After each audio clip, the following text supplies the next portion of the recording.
Fala pessoal, tudo bem? Sejam bem-vindos a mais um vídeo aqui no Carecas de Saber. Professor Thomas, e hoje a gente vai para a nossa aula 4 sobre Segundo Reinado. Hoje a gente começa a falar das transformações econômicas do Segundo Reinado promovidos por esse produtinho aqui mega importante chamado café. Bom, o café que vai transformar a economia do Segundo Reinado. Vem aqui comigo. Olha essa tabelinha aqui, ó. Eu dou para vocês um ano, a produção de café no Brasil e a produção brasileira de café no mundo. O Brasil começa a produzir café em 1820. Já aqui, né, antes da independência. 18% de toda a produção agrícola brasileira era de café. 18% do café do mundo era brasileiro. Em 1840, o que acontece em 40? O golpe da maioridade, lembra? 41% da produção agrícola brasileira era de café. 40% do café do mundo era brasileiro. Em 1880, ou seja, já na última década do Segundo Reinado, 62% da produção agrícola brasileira é de café. E mais da metade do café do mundo é brasileiro. São os dados interessantes. Mas o que interessa pra gente é entender como é que a gente chega nisso aqui. Como é que a gente chega nesses dados? Vamos dar uma olhada nisso? Primeiro, por quê? O Brasil numa crise econômica, como é que ele vai me produzir café? De onde surge o café? Por que ele aparece? Como é que o café vai resolver isso? Pessoal, o café é um produto que tem baixo custo de produção. Não precisa de mão de obra especializada e não requer muita técnica para ser produzido. Ou seja, é um produto barato e fácil de produzir, numa terra extremamente fértil, que é a Terra Roxa, aqui no Sudeste, no Vale do Rio Paraíba. Somado esses elementos, o Vale do Rio Paraíba, que vai pegar ali o sul do Rio de Janeiro e São Paulo, é uma área cuja produção de açúcar nunca foi muito animadora. Nunca foi muito vantajoso, e se aparecesse um produto, as pessoas trocariam o açúcar por esse produto mais valioso. Diferente do Nordeste, cujo açúcar, por mais que estivesse em decadência, ainda era um dos melhores produtos a serem produzidos. Ficou meio redundante? Não? Tá bom. Somado a isso, a gente vai ter a estrutura aurífera. O que é isso? Lembra da mineração? Não lembra? Vai ver nosso vídeo de novo. Na mineração, a gente vai ter escravos que são trazidos para o eixo sudeste e principalmente a criação de estradas. Estrada é um negócio muito importante. Sem estrada demora muito mais para chegar num lugar, é muito mais difícil, muito mais perigoso. Com estradas e as tropas de mula, lembra lá as mulinhas que levavam o ouro para o porto? A produção cafeeira vai para o porto. Para qual porto? Porto do Rio de Janeiro e Porto de Santos. Tudo bem, eu te dei motivos por que internamente a gente vai produzir café. E externamente, por que as pessoas estão comprando muito café? Primeiro, com a independência do Haiti e o embargo que a Revolução Negra no Haiti vai sofrer, abre um espaço no mercado internacional para o café brasileiro. Segundo, século XIX, a gente já está falando da segunda Revolução Industrial. Café é um negócio extremamente consumido, principalmente por operário. Por quê? Por que você toma café hoje em dia? Porque você varou a noite estudando, né? Você deixou para estudar na última hora, você tem que se entupir de café para ficar acordado. O café dá energia, o café tem cafeína. E com essa cafeína o cara aguenta trabalhar mais tempo. Não é à toa que o trabalhador aprende a tomar um cafezinho e fumar um cigarro. Para ter energia, para ficar acordado. Para aguentar uma jornada de trabalho enorme. Então hoje em dia é assim, né? A pessoa precisa produzir, fazer, ficar acordado, não dormiu direito, ficou vendo maratona no Netflix de Black Mirror, toma café pra trabalhar no dia seguinte. Foi ver o novo episódio do Walking Dead, nova temporada, tomar café pra ficar acordado no dia seguinte. Foi uma segunda-feira difícil pra muita gente hoje. Enfim, esse café, essa produção de café que começa aqui em 1820, em 1840 ela já está transformando a economia brasileira. O café está dando tanto lucro que você quer fazer um negócio, você quer vender mais. O problema é que o Brasil estava atrasado para aumentar essa produção de café. Se eu aumentasse a produção de café, eu ainda tinha estrada de terra e tropa de mula. Ia demorar para chegar no porto, esse café ia estragar. O meu trabalho escravo não rende tanto quanto, por exemplo, o trabalho assalariado. É por isso que a gente fala que o café ajudou a promover a chamada modernização conservadora. Modernização, modernidade, trazer novidade para o Brasil. Ferrovia, uma porrada de estrada de ferro. Modernização dos portos, reforma e modernização dos portos. Modernização da rede bancária, para você pegar empréstimo. Empréstimo para quê? Para começar uma fazenda de café. E a substituição do trabalho escravo pelo trabalho assalariado. Que isso aqui vai render um tempinho extra ali pra gente falar depois no vídeo. E por que a gente fala de uma modernização conservadora? Isso aqui não vai trazer mudança pro Brasil? Não vai trazer avanço? Claro que é. Você não tinha ferrovia, agora você tem. Óbvio que isso é um avanço. Porém, essa modernização, ela existe com um objetivo. Aumentar, ampliar, acho que é melhor, o modelo agroexportador. Ou seja, essa modernização promovida aqui pelo café, ela nunca quis trazer uma industrialização efetiva para o Brasil. Ela queria transformar o Brasil, modernizar o Brasil para ser mais fácil e mais rentável produzir mais café.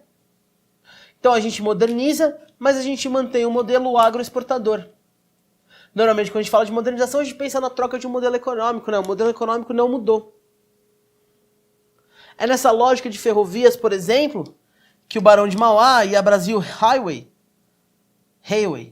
isso, vai construir a estrada de ferro Santos Jundiaí, que vai passar ali pro Paranapiacaba. Quem é aqui de São Paulo consegue ir de trem para Paranapiacaba. É um rolezinho de fim de semana, assim, é bem legal, recomendo. Porto de Santos vai ser um porto mais moderno, Porto do Rio de Janeiro. E essas ferrovias vão substituir as mulas, né? Agora você vai poder levar um trem inteiro de café pro porto e vender ele mais rápido. O café vai transformar um pouquinho essa estrutura econômica. E mais importante de tudo, o eixo econômico, que tinha descido para o Nordeste, para Minas Gerais, agora vai estar Rio-São Paulo. A gente vai ver que graças ao café, as cidades vão se tornar mais importantes e o crescimento da camada média vai ser extremamente importante quando a gente falar do fim do Segundo Reinado. Essa camada média que trabalha nas cidades, nessas novas funções necessárias por conta desse café. Esse café que vai trazer muita grana para dentro do Brasil. Mas antes de falar tudo isso, vamos falar da mão de obra? Vamos falar da substituição da mão de obra? Vamos falar como é que a gente sai de uma mão de obra escrava negra para uma mão de obra assalariada ou semi-servil? Vamos nós! Ó, pessoal, presta atenção nisso aqui.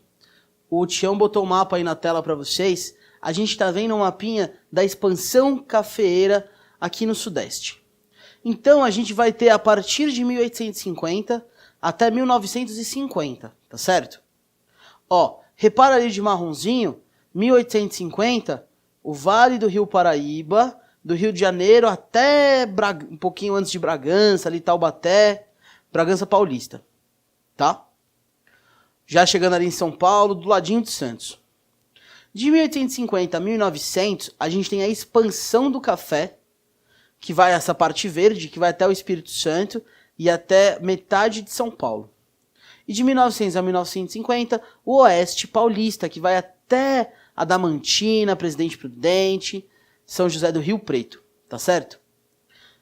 E vai para outras áreas do país, né? Vai para Goiânia, Goiás, vai para o Mato Grosso e para o norte de Minas Gerais, Governador Valadares, tá certo? O que é importante a gente entender desse mapa? Vocês estão vendo as setinhas? A direção que leva? A expansão do café, ela vai seguir a expansão das ferrovias. Então o que acontece? Você vai construindo ferrovia em direção ao Oeste Paulista, por exemplo, e na medida que a ferrovia está pronta, você começa a produzir café. muitas cidades do interior de São Paulo vão surgir por conta da produção de café. Beleza? Pessoal, a gente vai ver a primeira parte da transformação da mão de obra no Brasil, que vai ocorrer em grande parte por causa do café.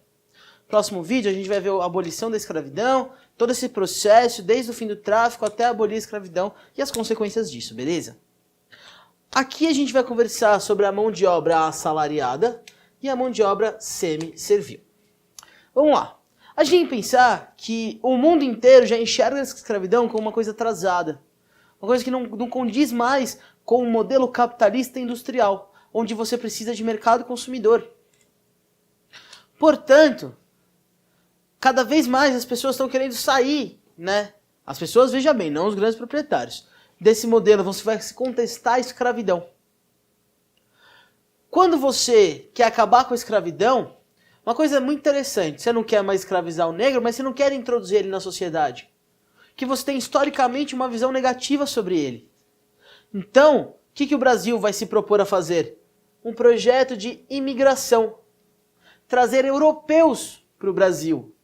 Um dos objetivos de trazer os europeus é branquear a população. Senão, majoritariamente, a população brasileira ainda era formada por negros. Portanto, a gente vai ter dois modelos de imigração. A primeira tentativa de imigração, o primeiro modelo, vai ser o modelo onde o fazendeiro financia a vinda do imigrante. Como é que ele funciona? O fazendeiro chega e fala, ó, eu tenho vagas para trabalhar nas minhas terras e anuncia isso na Europa.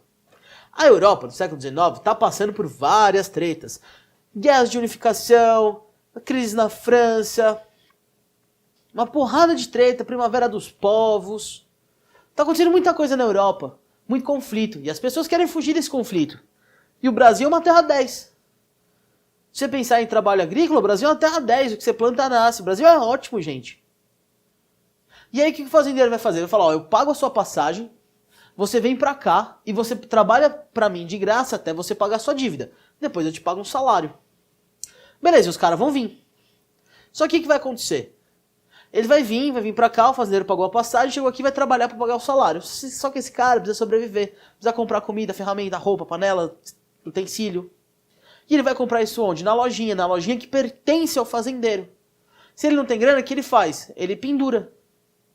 Então, enquanto ele trabalha, ele contrai mais uma dívida. E essa dívida só aumenta, porque ele não tem condição de pagar. Esse primeiro modelo financiado pelo fazendeiro vai ser um fracasso. Porque esse imigrante ele vai ser tratado como um escravo. A escravidão ainda não acabou em 1847. Então, esse cara está querendo trocar essa mão de obra, ele está tradicionalmente acostumado a lidar com o escravo, vai tratar esse imigrante como escravo. Pra vocês terem noção, a Alemanha proibiu a imigração para o Brasil, sabendo da forma como os alemães eram tratados aqui. Nesse trabalho financiado pelo fazendeiro. Em 1870, buscando... E aí isso aqui vai por água abaixo e não funciona mais. Em 1870, o governo brasileiro fala, mano, a gente tem que fazer alguma coisa para trazer imigrante para cá. E aí vai começar um outro modelo de imigração que vai ser financiado pelo Estado. O Estado, né, o país, o Brasil, vai pagar a passagem desse imigrante e vai falar assim, ó, você não precisa me pagar nada, a passagem é de graça. E você vai assinar um contrato com o fazendeiro, um contrato de até 5 anos. Nesse contrato, você vai trabalhar para ele e você vai ganhar um salário em 2 parcelas. Uma parcela fixa, então você vai sempre ganhar isso, e a segunda parcela variável, de acordo com quanto foi produzido. Esse modelo vai ser um sucesso, vai vir muito imigrante. Pra vocês terem noção, a partir do modelo financiado pelo Estado, em 1870 vão vir 13 mil imigrantes para o Brasil. Em 1888, no penúltimo ano do segundo reinado, vão vir 133 mil imigrantes para o Brasil. Se a gente pensar em números absolutos, ou seja, a quantidade de imigrantes num grande intervalo de tempo, entre 1820 e 1883 vieram para o Brasil 430 mil imigrantes. Entre 84 e 93, entre 1884 e 1893, vieram 883 mil imigrantes para o Brasil. Para vocês terem noção, veio tanto imigrante que em São Paulo se falava mais italiano do que português. de tanto italiano que veio para cá. E é muito curioso, porque esses imigrantes vão estar principalmente no eixo sul-sudeste. Ainda mais no eixo do café. Porque é onde estava concentrada a maior quantidade de renda. Eram as produções agrícolas que tinham condições de pagar pela mão de obra assalariada. Mas e no resto do país? E no Nordeste, por exemplo, que tinha uma produção agrícola grande, mas que não era tão lucrativa e não tinha condições de pagar pela mão de obra assalariada. Você vai criar um modelo de semi-servidão. O cara é escravo, ex-escravo, ele vai se tornar um trabalhador livre, mas não vai receber um salário. Você vai ter dois modelos também. O cara vai ter uma terra, vai estar numa grande fazenda, vai ter uma terra do patrão e uma terra para esse trabalhador. Ele vai trabalhar em média umas 10 horas por dia, de 2 a 3 horas para ele, de 8 a 7 horas para o patrão. E aí o que ele produzir na terra dele é dele, o que ele produzir na terra do patrão é do patrão. Ou ele trabalha 100% do tempo pro patrão e ganha uma parte da produção desse patrão. É muito curioso a gente perceber, por exemplo, que esse trabalho semi-servil aqui, ele vai ser tão comum no Nordeste que a gente vai rever ele quando falar lá nas próximas aulas de República, quando falar de Canudos. Inclusive, um dos motivos, né, da existência de Canudos é essa situação complicada do trabalhador semi-servil do Nordeste. Beleza? Galera, interessantíssimo pensar o seguinte. Esse imigrante, quando vem pra cá, ou esse trabalhador semi-servil, por que em vez deles trabalharem para alguém, por que eles não vão fazer sua própria fazenda? Por que eles vão criar sua própria fazenda, começar sua própria produção? Pegava um empréstimo no banco, já vinha subsidiado pelo Estado, vamos seguir o jogo, né? Vou produzir para mim mesmo. Eles não vão fazer isso porque em 1850 o Brasil vai criar uma lei chamada Lei de Terras. E essa lei de terras, ela acaba com qualquer chance que alguém tinha a ter de ter sua própria fazenda. O que falava essa lei de terras? Qualquer terra livre no Brasil, ou seja, que não está sendo ocupada, pertence ao Estado. Se ela pertence ao Estado, ela tem que ser comprada do Estado. Antes, o que você fazia? Você ocupava uma terra, cercava, começava a produzir, ela acabava sendo sua. Ou você pedia uma doação. Agora não. Você tem que comprar a terra. Esse ex-escravo, semi-servo, ou esse imigrante, os caras não têm grana para comprar uma terra.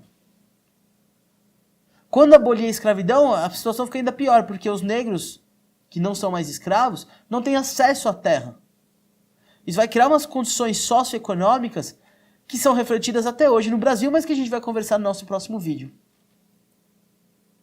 Isso aqui, ó, vai justamente no sentido oposto da lei de terras americana, que você viu na videoaula da professora Giovana, quando falou dos Estados Unidos do século XIX.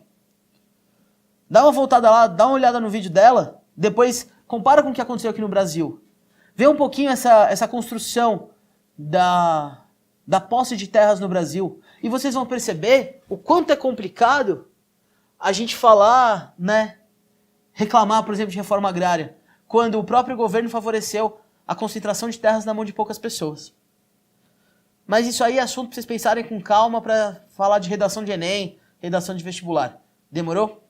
Galera, obrigado pela atenção de vocês, obrigado por assistir mais esse vídeo. Já sabe, like no vídeo, se inscreve no canal, compartilha com os amigos, vestibulares estão chegando. E é nóis, valeu!